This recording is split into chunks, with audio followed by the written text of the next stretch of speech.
You're now listening to the show about the shit in life that's just a bit too much, from the perspective of stand-up comics.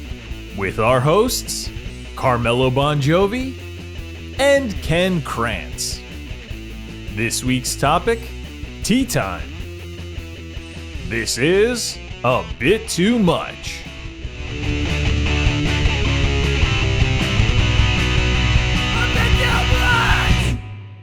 Those gigs sometimes, I left there and just ate McDonald's sad the whole way home because I was so hungry that gig.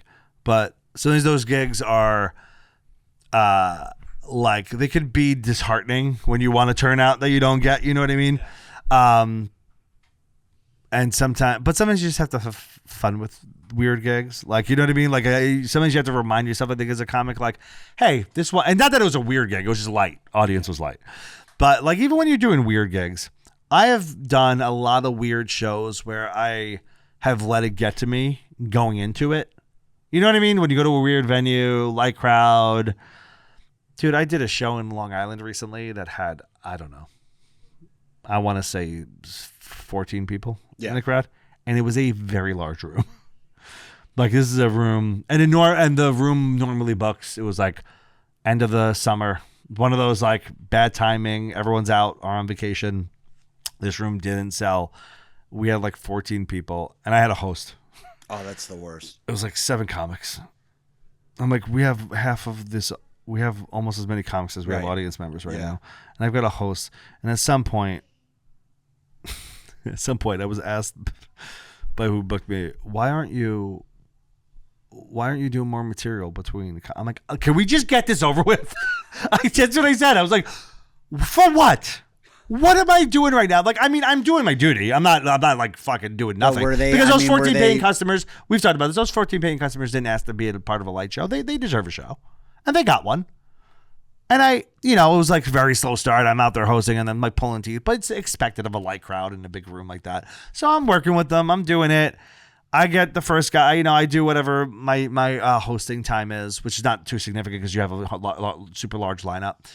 And I bring the first guy up, and then after that, after that point, I was like, I'm not gonna go. I'm like, we're feeling good. What's going on? Talk to the crowd a little bit. I was like, all right, give it up for this person. You ready for your next comic? This next person is blah blah blah blah blah blah.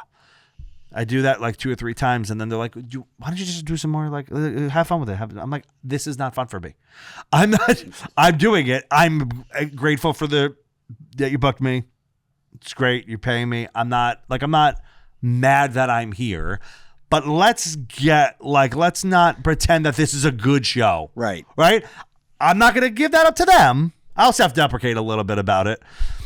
Somebody said, I was talking to the audience a little bit, and somebody was like, what do you do for a living? And she was like, I work for, the hacky, like, what do you do for a living? And she was like, I work for a nonprofit. I'm like, that's what Tonight is. Tonight is a complete nonprofit for everyone here.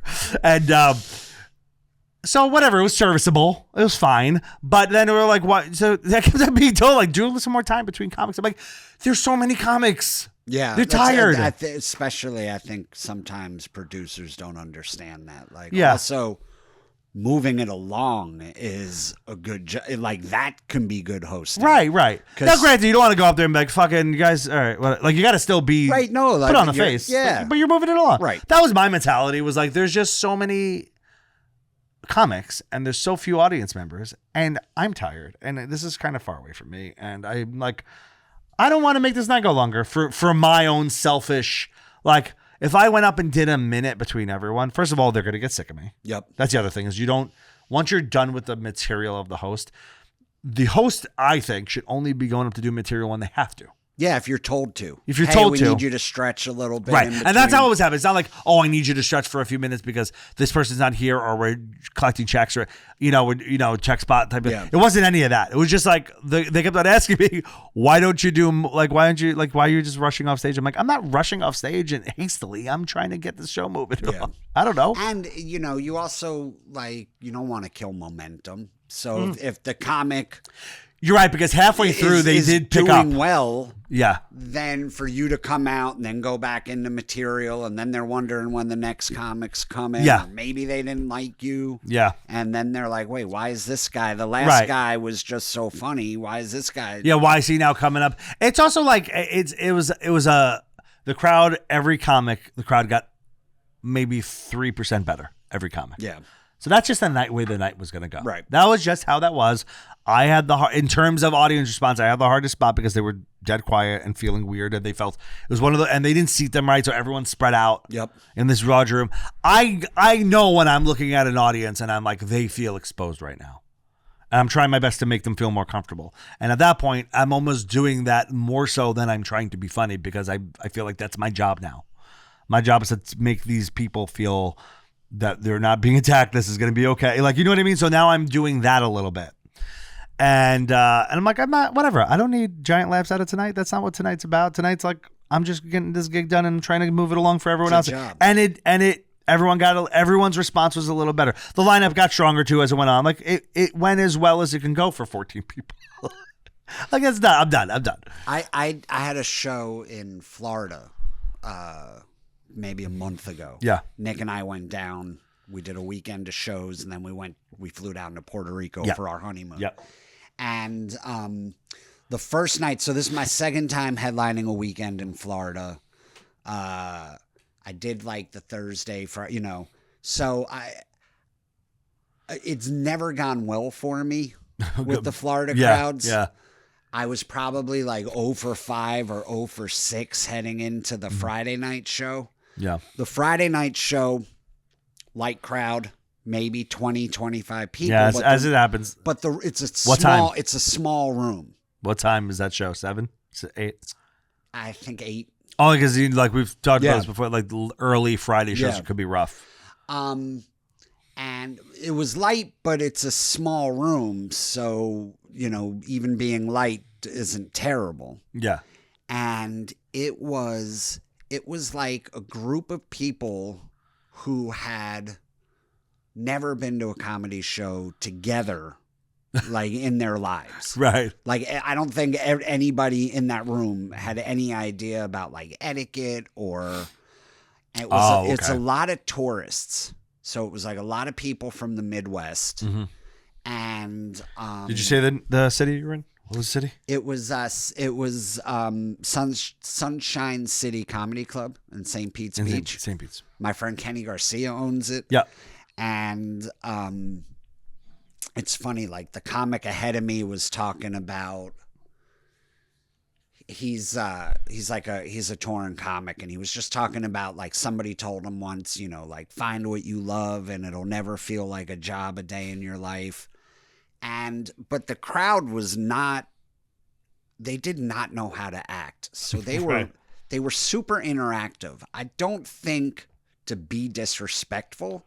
I think they just think that's what comedy's like, especially when you like internet clips. If what you're used to watching is crowd work clips, then you're like, oh, this is how you behave. Not realizing that those moments in actual real life are the comic, usually the comic prompting the crowd to respond. Right. It's not just you screaming up. Right. They were just screaming up during the show? They were shouting out. They were very chatty with each other. Oh, just talking to each other. Like this table and this table are now chirping at each other, just about whatever. One of the comics is so rattled, he doesn't even do his time. So like he's supposed to do a 15-minute set or something, and he walks off after 10 minutes and throws the whole thing into can't do that, man. A little bit of disarray. When I got up, and believe me, I've wanted to walk off. Yeah, I've never in my life walked off, but I have in my life. But it was a free. It was a free show, and I wasn't getting paid. So yeah. I was like, this is a fucking glorified open mic. I've gone long. Yeah. To piss people off that way. Oh, I can see that. I can see that. Most of your stories, I'm like, there he is going long again. To go back to, if you listen to last episode, or I'm not sure if they're in order of that way. I don't know how we're gonna air them. Fucking doesn't. Who cares? We all die. Yeah, it doesn't matter. It was one of the. We're talking about the therapy. Maybe you're the reason I need therapy. It's possible. A few people in my life would probably tell you that.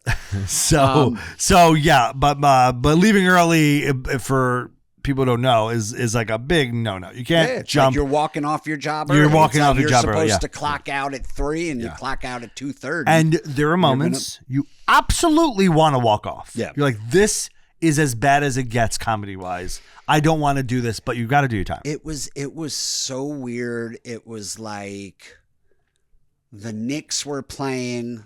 I was missing the game. I didn't really care about too much going on with the show as I did about the Knicks could see playoffs. That. You're not caring. Playing the Pacers. Yeah. And I was watching the crowd, out of the corner of my eye, and I was like, it was weird. They seemed happy to be there. They just didn't seem to want to watch a comedy show. Like, it was like... They're happy they're out. Yeah. But you're not what they were there for. But I was what they were. It's like they sought this out. They paid for it. Right. They didn't just wander into some room in a comedy show. Right. So it's also not New York City where you're walking down the block going to dinner and now you found yourself. You're like, wait, I didn't think we were going to a comedy. This is spontaneous. I didn't think we were at a comedy show. I don't know what to expect. Right. That happens in New York City. You could end up at a comedy show. Right. It's not the case in most towns. No. It's one comedy club. With a parking lot. Yeah, you got to go into the parking lot. This was in a strip mall next to a store that, best I could tell, sold nothing but Gulf of America t-shirts. Oh, nice. Fuck yes, dude. I was like, if anyone ever needs... It's my nightmare and my dream at the same time. 50,000 of these t-shirts. Have I got the store for them? You're going to turn that into merch. You just put your name on those. This crowd from the go did not care about me. Every time I tried to do a joke, they would tell me, you could just tell they weren't in the jokes. So it got to the point where they weren't in the jokes. Over 45 minutes, maybe I told 4 jokes, and then I would tell a joke and ask them why it didn't work after it didn't work.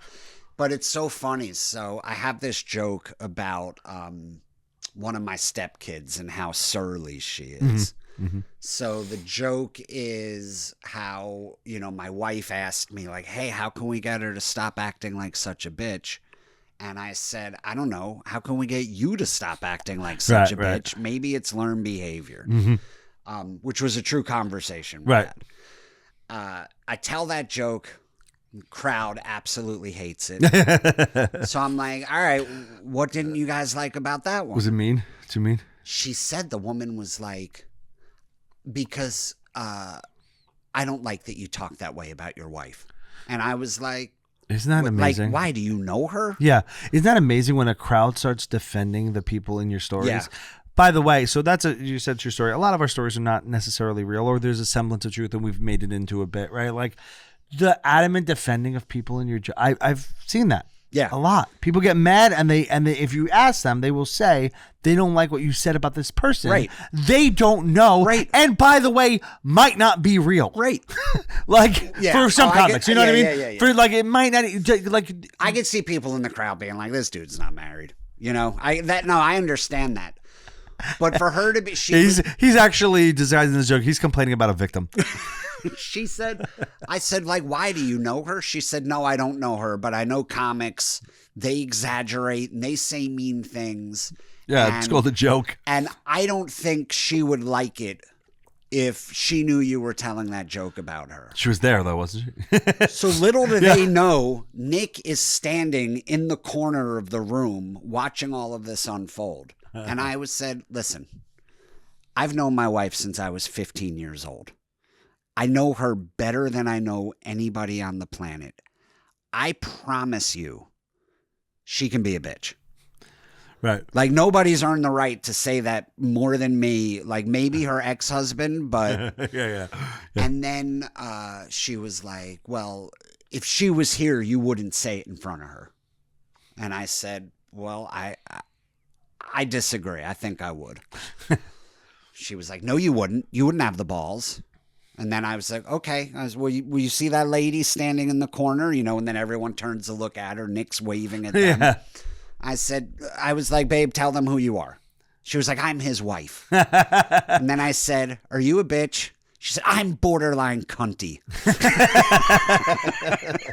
Which got a bigger laugh than anything I said the entire night. Yeah.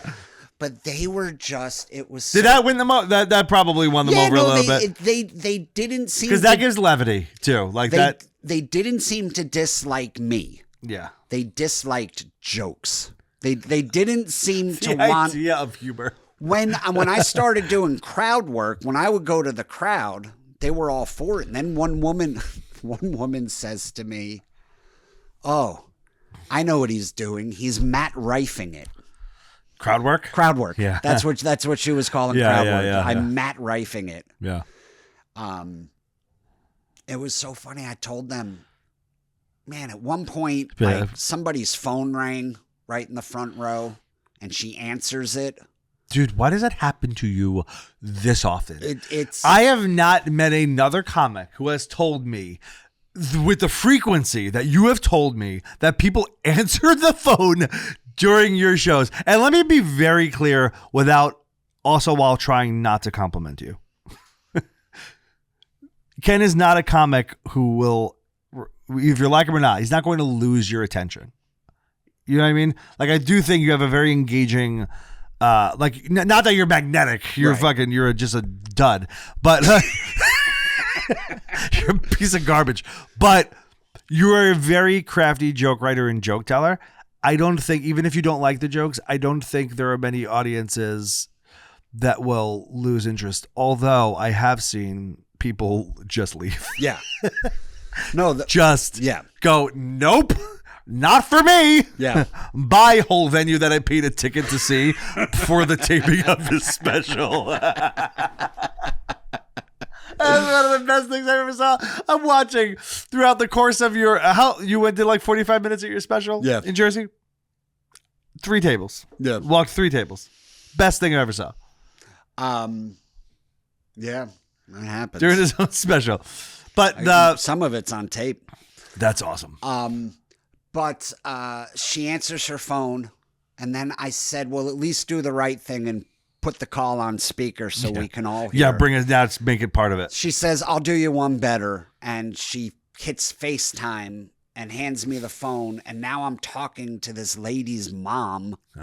She's like standing with her family in a kitchen somewhere in the Midwest.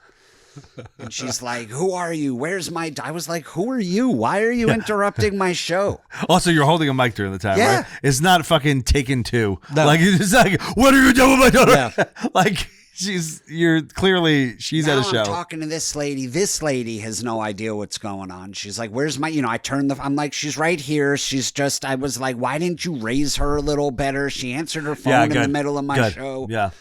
And then, I finally get off with her. And then as a joke, I'm like, well, if anyone else needs me to talk to their mom, let me. And then like before the sentence is even out of my mouth, there's, someone hands me a phone. I've now talked to, before it's all said and done, I talked to like 3 or 4 moms. What the fuck? Over FaceTime. That's great. And I'm just watching the clock tick down, because I had to do 45. He was like, do 45. If you're having fun, stretch to an hour. Yeah, and you're like, so this is going to be 4 minutes in. At 44, I'm going to be like, thank God. Yeah. Yeah. At one point, I even said, I was like, the comic before me said, do what you love and it'll never feel like a job. And that is not what's happening here. Yeah. I was like, I didn't know. I was like, you see that clock up there that's ticking backwards? The minute that hits 0, I'm out of here like Fred Flintstone, like when the whistle blows. Yeah, exactly.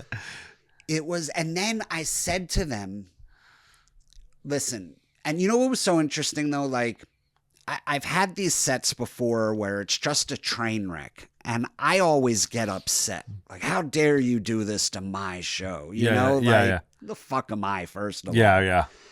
This was the first time where I was just like, I don't care how any of this goes. I said to them, I was like, and I didn't hate, like, it wasn't even like antagonistic where I was. You're like, not even as mad. You're just like, let's just go. Let's go. I said, you know what? They seem like they're having fun. They paid money. This isn't normally what a comedy show would look like, but they seem like they're enjoying, they paid money and they're enjoying themselves. Yeah. You're making the most of it in a way. So I even said to them, I was like, look, like, our time is almost up here. You're going to see me at the bar drinking afterwards. I said, I don't know why, but a lot of you are going to feel compelled to come over to me and be like, look, I thought you were funny. Yeah. You're going to feel compelled to like put some kind of bow on this. Yeah, and right. I'm just here to tell you, like, you don't have to. Just go. I was like, it's fine. Like you weren't into jokes, but that's okay too. You seem like you were having fun. I said, I think some of the other comics are a little more upset with you guys. Like that fellow that ran off early. I think he's mad. Yeah. I said, but the good news is I've been doing this so long, I truly don't give a shit. I said, the owner of the club is one of my best friends. If every one of you went out there after the show and said to him, you know what? That was the best comedy show I've ever been to in my life. Yeah. I've never laughed harder in my entire life. I said, one of my best friends would not pay me $1 more than what I've agreed to get paid. Right. It makes no difference. Yeah, to no me. matter how good. Yeah, what was Chappelle says like he said he gets paid for the effort. Like, it doesn't matter how this goes, right? Yeah. He's like they've this is already set in stone. I said How good or bad of a job doesn't matter anymore. Yeah, I was like, I don't have a grudge against any of you. I hope you're all right. I hope you enjoyed yourself. Just don't feel like you got to come up and make it weird after the show. Yeah. So they're all laughing. And then after the show, one by one, they all come up. Sure enough. Like, I know you said not to do this, but I want you to know the best one. Those are people who wanted it to be a better experience and feel bad that it wasn't. The best one was some dude, some kid, like a teenager, who'd been sitting there all by himself, just came over to me at the end and he said, I just want you to know that was the single greatest live show I've ever seen. And he hugged me. Oh. No, but I don't think because I was funny. I think just because it was such a fucking weird moment. Yeah, but that also takes something to make a moment out of that and not make it miserable. Then I have this woman, even if it wasn't great. I have the woman, one of the main hecklers, like the woman that I kept turning to and making jokes about. She comes over and says, I'm so sorry. Was it really that bad? And I said, no, it wasn't bad at all. I said, did you enjoy yourself? She said, I did. I said, well, then I'm happy. Yeah. I said, don't feel bad. Yeah. It's so weird when hecklers come apologize. They come apologize. But she kept apologizing. And I kept saying, it's really, she starts crying. Wait, what? She starts crying. So now me and Nick, like Nick's looking at me like, what? So maybe she's going through some more shit than maybe she was drinking a bit. Yeah, maybe she was going through some shit. I think her friends after the show were kind of like, like, Allison, what were you? It might have turned inward on her Maybe, to the attention. Yeah, maybe. She caught herself in a moment where she didn't like the attention she was getting from her own actions. Now I'm consoling her. I'm like, you should have just whispered to her, this part I'm definitely not getting paid for. So you can fucking go now. Your friends are with you. Let them console you in the car. But I don't know what's like. I would never want somebody to walk away feeling bad. Even if I was like, oh, that fucking jerk off should feel bad. That's the major difference between us. Yeah, I'm like, oh. No, if the person ruined, not that I want the audience to feel bad, but if the... maybe if I had taken it badly, I would have been like, fucks, but I honestly didn't take it badly. I wasn't like... Yeah, you were not miserable in the situation. I used to run this room in this very particular town of Long Island called Atlantic Beach, which is not a town. It's one of those towns where people don't leave a lot. It's like a town that's very neighborhoody. They're very stuck. It's like there's Long Beach and Atlantic Beach. Atlantic Beach is like a little bit like more Bayonne, New Jersey. Whole generations yeah. I think so. Long Beach and Atlantic Beach are neighboring towns around, like the one main strip of restaurants goes like from one town to the other. Atlantic Beach is a little bit more affluent than Long Beach, right? Long Beach is a little bit more like beachside, chill out, neighborhoody, and then Atlantic Beach is like a little more money, like bigger houses and And so I used to run the show at a restaurant that had a tent in the parking lot that they converted into. We did a monthly comedy show in there. We sold tickets to that show. It held like 100 people. And we did it once a month. We sold out every show for about a year, and then we stopped doing it. And the last show we did, and it was hit or miss. So half of that crowd would come back every month. Yeah. I saw the same. I got to know the regulars there. They loved being there. But it's Long Island. Even the regulars, like, they reset their mind after every joke. It's that kind of town where they're like, make me laugh. Yeah. Like, just go ahead, keep trying. And they're gonna, even the ones that loved it and came back every month, they challenged me and that lineup every month. But they're always pretty fun, with the exception of, like, you've got to be on your game with this crowd, because they are going to not laugh at some very funny stuff, and it's going to be your job to not, month after month, like, I'm the only one who came back month after month, but because I was producing it, but I had to realize, like, okay, I'm not going to take it personally, because I'm going to see these motherfuckers next month. They're going to have to do it all over again. And I had to come back month after month with new material, because it was the same audience and stuff like that. And the last show we did, Sergio Chacon was our feature, and Giannis Pappas was our headliner. And the place had us book this guy as the opener who was a local. Mm-hmm. They were like, he's going to help sell tickets. And people were there to see Giannis too. So it's not like he wasn't, but at the same time, they were like, it's a guarantee.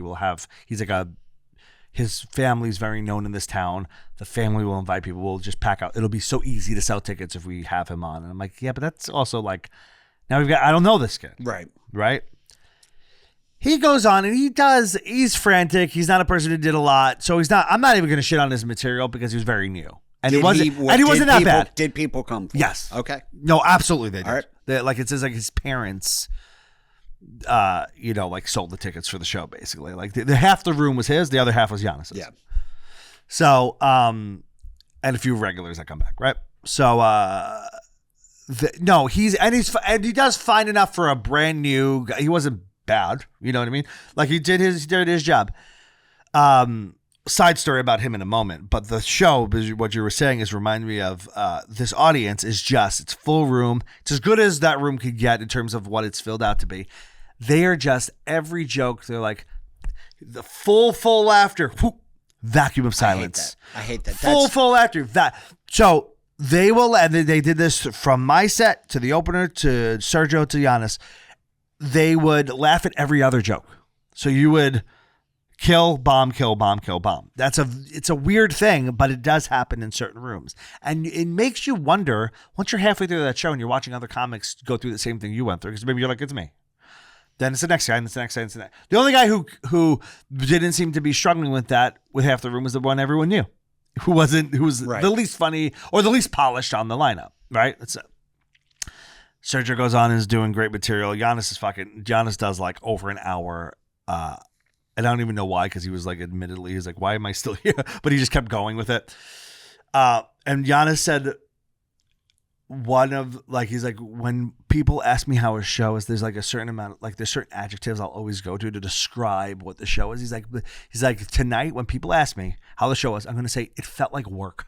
Yeah. It felt like I was at work, and then, and it which got a laugh, but it's like, that is such a true thing of those shows. It's like, you're like looking at the clock. Yeah. Which is not something, besides keeping time, that you really watch the clock when you're doing stand-up. You're referencing the clock to make sure you don't go over, or that you've done enough to know where you are, but you're not watching the clock like, dear God, I hope this ends. And sometimes you have those sets where you're like, when will this fucking end? But where do we get off having that attitude? Because I think that too. Like, I feel like comics are the only people I know that complain. It's like, oh, it fucking felt like a job tonight. I just don't think. It's like, yeah, it's your job. Yeah, but I think if you say that, you don't know enough people with jobs.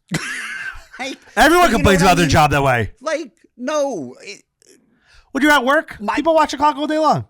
Yes. But what I'm saying is, they're not complaining that it feels like work. They're not saying, oh, like my wife's not. These are comics pick a job that wasn't supposed to feel like work.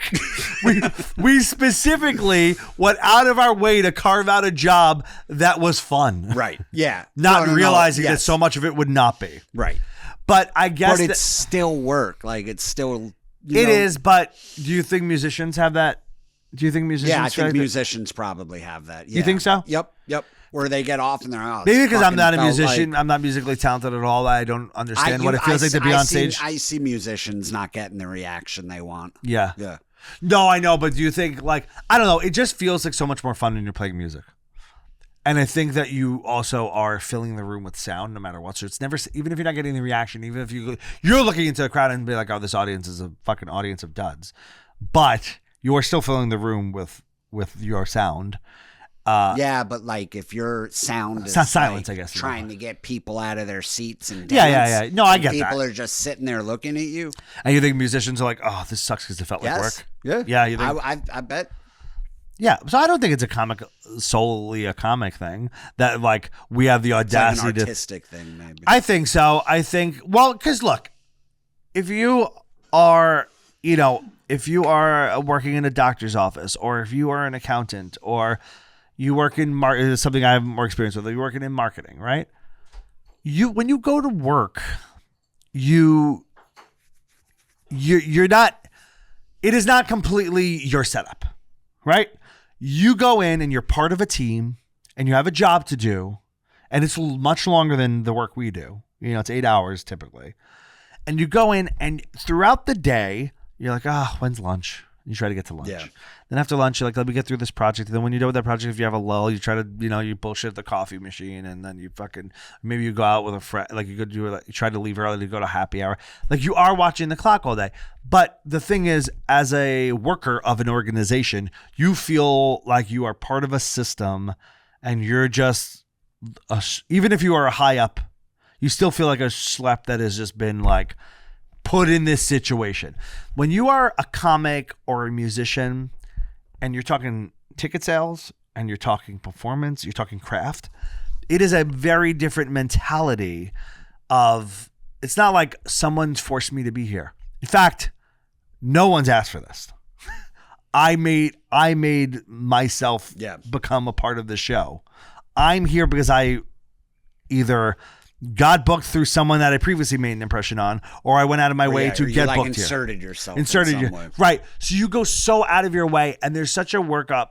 I always think about what Mark DeMeo said to us about the way that when you have a show, all you think of all day is that show. Yeah. And I always think of how he said that, because it's so true, and it takes you out of the moment, even with your family. Sometimes it takes you out of you're in a conversation with your wife and she's talking, and you're still thinking, you're listening, but you're also thinking about the show. Which is having 3 conversations in your head is a skill comics have. You could do that, because you have to do that on stage sometimes, So you go through all that, right? All that it takes, and the craft and the joke. And what am I going to do tonight? Am I going to try some new shit and all this stuff? You're so in your fucking own head about it, and then you go on stage and you go through all of the effort that you would put into a great show, but then the show sucks, and you go. There is a crash. There is an emotional crash that happens when you've done that as an artist, I think, where you go, well, fuck this. I did all this fucking work, right? Whereas it's not the same, but it's probably similar to how maybe some people feel when they put in a lot of work and then their boss shits on them about the work, right? It's what the fuck was all that effort I did? What was that? What was the fucking month-long project I did to at the end of it?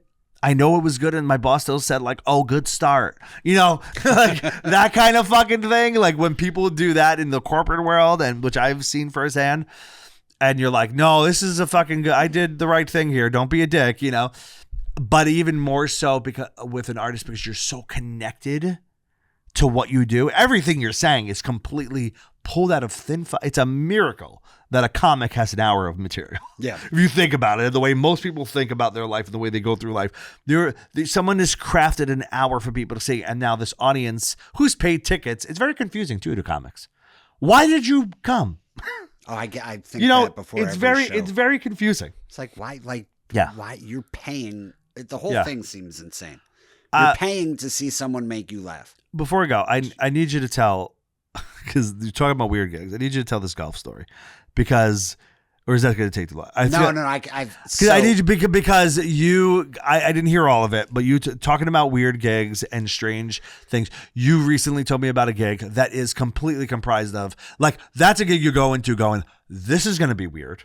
Yeah, well, this was one of those gigs where I took it because I was like, this is a new experience, and there's going to be some stories from it. Not a typical comedy setup. So I got hired through another comic. I don't want to name him, but he's been a guest on the show. Yeah. And he'd been hired to heckle golfers at a private golf event, like a tournament, which I didn't know this happened. I didn't know this was a thing. Apparently it's not.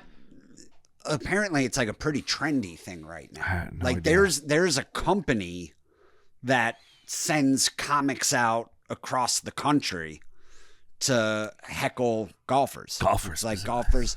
So it's, I won't say what club, but it's for a bar association. So it's mostly Lawyers, cops, judges, and lawyers. Got it. And we went in having no idea what to expect, other than we were going to be there for like 5 or 6 hours or something. We get to this golf club, and it's a Monday morning, and it's pretty early in the, like we get there, they want us, they set us up. It was kind of cold and rainy. They set us up in a little tent right outside the 9th hole tee box.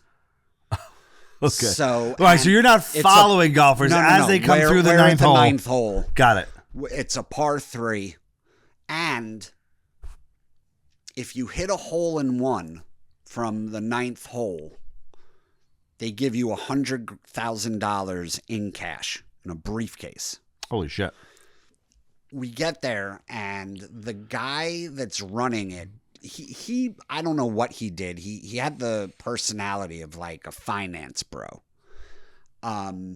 Dressed very loudly and looked like he just stepped off the set of like Wolf of Wall Street. Yeah. And while he was golfing, like he was just very fancy golf equipment, is what you say? No, golf like attire? just like very like neon colors, just very loud. Gotcha. You know? Okay. And completely gacked up on something. I don't know if it's coke or if it's like Molly, but it's something. I've seen the face enough times. Yeah. Gummy, dry gums. Yep. Yeah. Which could be either of those drugs, but I'm gonna assume in the well, scenario, not Molly. I don't know. Are you like grinding on? Let me finish. Because I don't even know that it's an either. Which is something that people on Molly always say. It's an either or situation. He immediately is like, oh, like right away I knew something was up, because he was like, oh yeah, he was like, I was watching your guys' videos, and that's why I asked for the two of you specifically. And I'm God, he knew your yeah. There's no way this guy, like my buddy called and was like, hey, I got this thing. Would you be interested? I was like, that's not how you got bugged. I'm yeah. I didn't get, nobody like my friend was like, I got this gig. Do you? And then he was like, oh, I saw a couple of, you guys had those viral videos. And I was like, well, I know neither one of us has had a viral video. I know this fella's full of shit. COVID, I was viral for a little bit. Yeah. He tells us, he's like, hey, those two girls over there, they're going to take care of whatever you need. He points us in the direction to the hottest, like, sluttiest looking girls. On a golf course. On a golf course. One of them like what? Why are they dressed? Like what is it? What? So this one girl is in a mini skirt with a white like tank, like a white tank top that looks like it was painted on. Gotcha. Okay. And you can see the outlines of her nipple piercings. Oh, nice. And it's so funny because it's like, so I have all daughters. My buddy has a daughter, and it's like we're at the age now where like we looked at that and we were like, cover up. Yeah, like that's a little inappropriate. Like how did this golf course even hire you? And the other girl next to her was even prettier. Yeah, and how did the golf course? We were like your dad lets you go to work looking like this? But it turns out they were sort of shot girls, right? Sure. So they're driving around in a golf cart.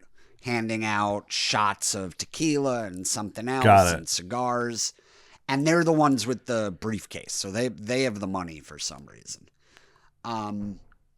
So they set us up outside this ninth hole, and we don't really know what we're doing. And they gave us like a megaphone that broke almost immediately. So it also didn't seem like everybody knew why we were there or that we were even going to be there. Got it. So Wait, so you're talking through a megaphone? at first. You're just screaming insults at people golfing? Is that what you're doing? They gave us a list of rules, right? They're like, so you can't make fun of anybody's appearance. So like if you see a big fat dude, you can't be like, "Hey fatty, how are you, why are you such a fatty?" They were like, you can like make fun of their clothes. Said most of them are like Trumpers. If you want to like poke fun at Trump, you can do that with them. Okay. But nothing. They said you can't be vulgar. Really? No F words. They were like, keep it kind of PG-13. Interesting. So then we kind of figured out quickly. Some people were super into it, loved it. So we would just tease them. And then other people were real skittish and uncomfortable and wanted no part of it. Yeah, like I'm here to play golf. So and do coke. we left those people alone. Yeah. We just make small talk with them and just be polite. And then the people that wanted to be ripped, we would rip.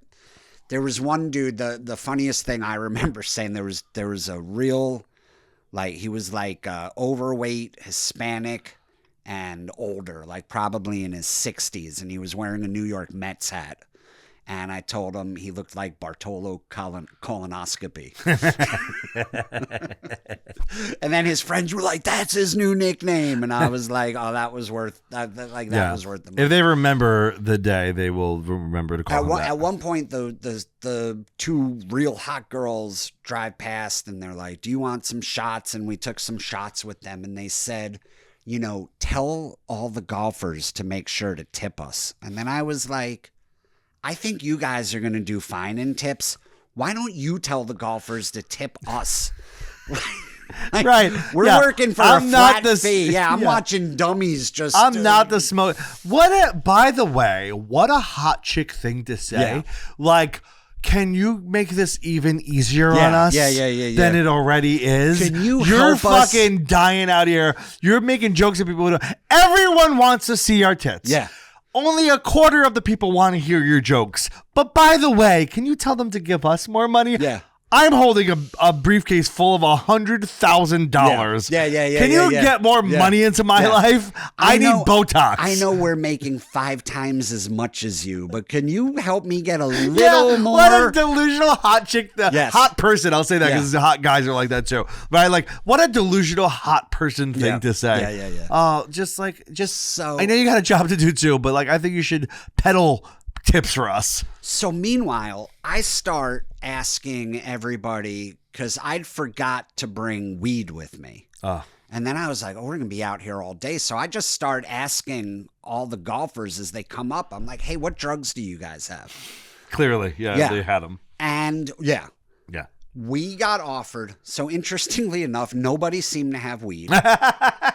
Yeah, not a weed crowd. Yeah, they're not chill. We were offered coke. Yep. Molly, and ketamine by court officers, right? Yeah. I'm on the phone with Nick on the way home. I'm like, yeah, court officers were offering us like coke and Molly. And she's like, I got black clients sitting in jail for 10 years over weed. And you're at a fucking golf club with a bunch of white rich cops getting offered ketamine. Ketamine. Yeah. Like, that is okay. So you're carrying around shit that you have confiscated. Yeah. You've gone into the evidence line. Yeah, like that is some heavy hitting shit there. And then I was like, do I take some Molly? Like, it's been a lot of years since I've done hard drugs, but I was like, maybe it'd be funny to take Molly and then come home to dinner. I was like, oh, that'd be like a funny story. Yeah, or the story of your divorce. How I got married and divorced all in the same year. So no, how you got divorced, married, and divorced all in the same year. So, this guy, you were gonna be the Steph Curry of marital statuses. You were putting up some serious fucking numbers there. So when the guy who hires us, when his foursome comes through, he comes through like a bull in a china shop. You know, meanwhile, we've been like that white china. Yeah. We've been like pretty polite with a lot of people because we just sensed like not everybody was into it. Yeah. This guy comes in, he's like, all right, fucking gloves are off with us. All the rules are out the window. What do you got for us? And we were like, okay, give us a minute. That's aggressive to ask for jokes. He's like, this fucking guy right here, he likes to stuff socks in hookers' mouths. What do you have to say to that? And I was like, arrest him? I don't know. That sounds like you're. I was like, I don't know. Like nobody likes a chatty hooker, I guess. Yeah. And then he's like, come on, let us have it. And my friend is like, hey, you just came in here and you're like, he's like, we were told one thing and now you're yelling at us to do another. He's like, come on. In terms of the type of jokes you're allowed to tell. Yeah. So then because he wants you to be like, go at it. He goes, did those hookers take care of you? And we were like, oh, the shot girls? Yeah, we saw them. He was like, nah, the hookers. And we were like, we thought they were pretty hot too. And he was like, no, bro, they're hookers. He's like, they're escorts. We flew them down to Puerto Rico a couple weeks ago. He was right. They were. He goes, right? Was he right? Or was he was? He was so right. Oh, okay. He goes, we flew him down to Puerto Rico a couple weeks ago for a private golf event. Yeah. And he pulls out his phone and he shows me pictures of him snorting lines off of the shot girl with the nipple rings titties. Yeah. So now I'm like, I do like that you're still calling her a shot girl. Yeah. Well, she's known for giving and taking shots. That's not inaccurate.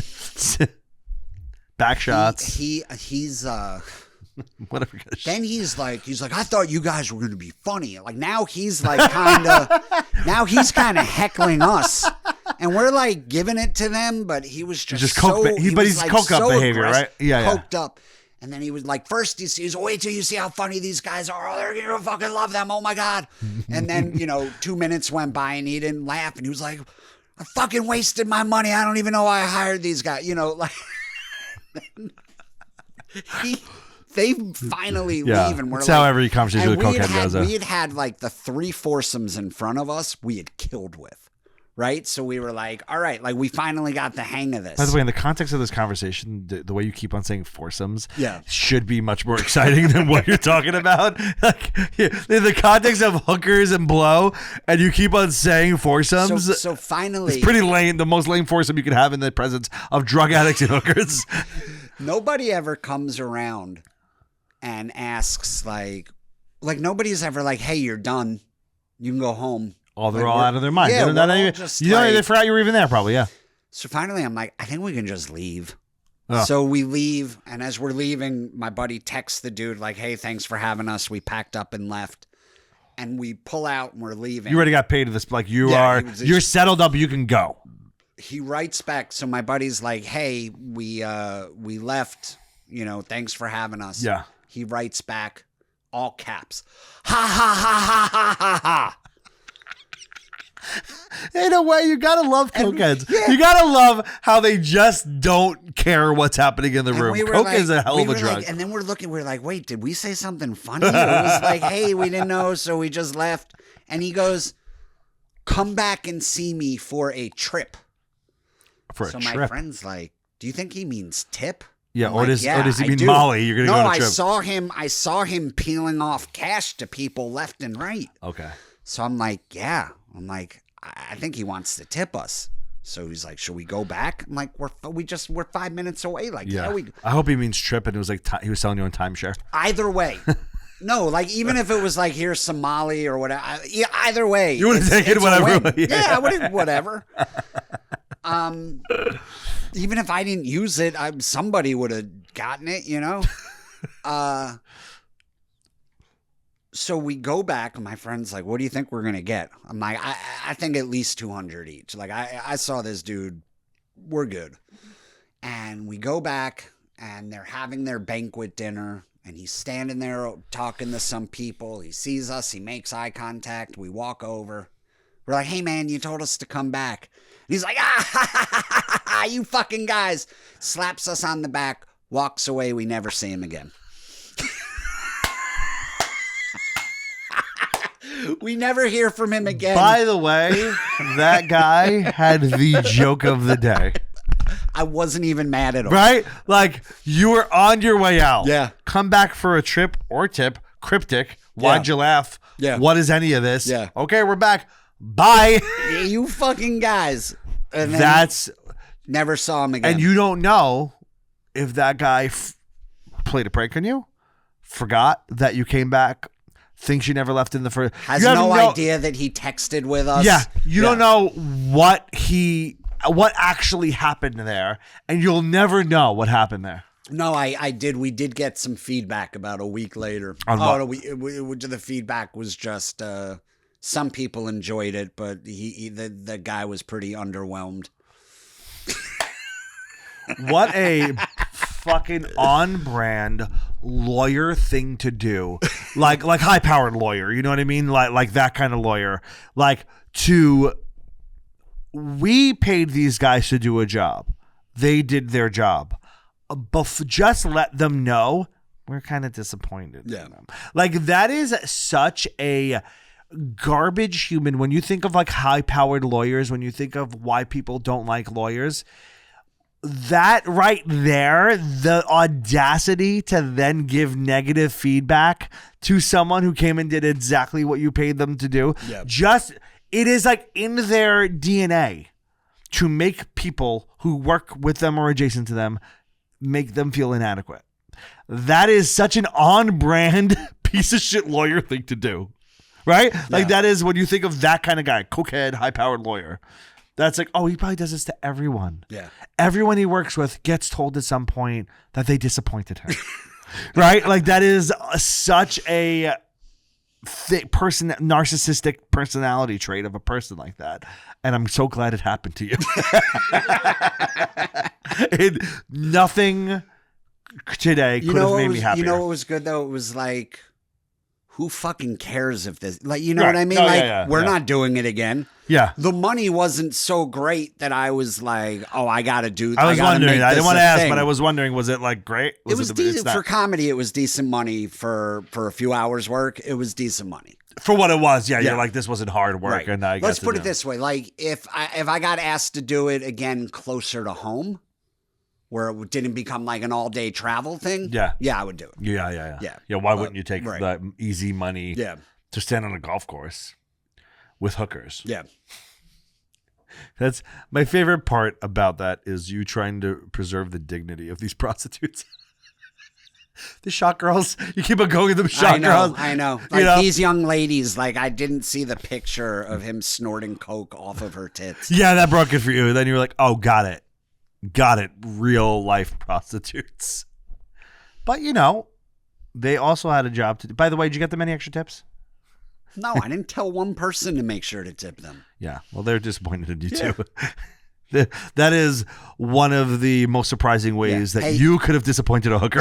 Well, you know what it is? It's like, finally, I'm like at that age where young, hot girls don't have power over me anymore, and in fact, sometimes they're upsetting. Yeah.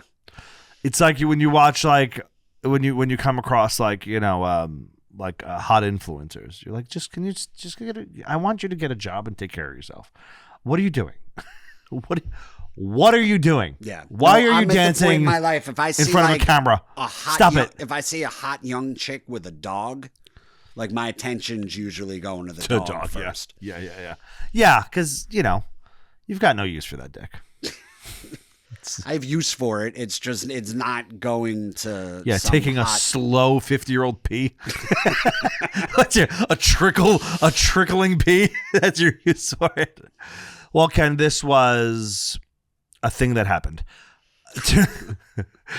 A Bit Too Much podcast. And also, you have anything to plug? I don't know when this is airing, but it'll air at some point in the summer. Just just follow the podcast and Follow comment. the podcast, comment, subscribe, and heckle Ken at his next gig. That's if you can do. Yeah, or and if you had to I'll choose, get paid to come heckle you. yeah, at your if you had to place. choose any of those things, I prefer the latter. Bye.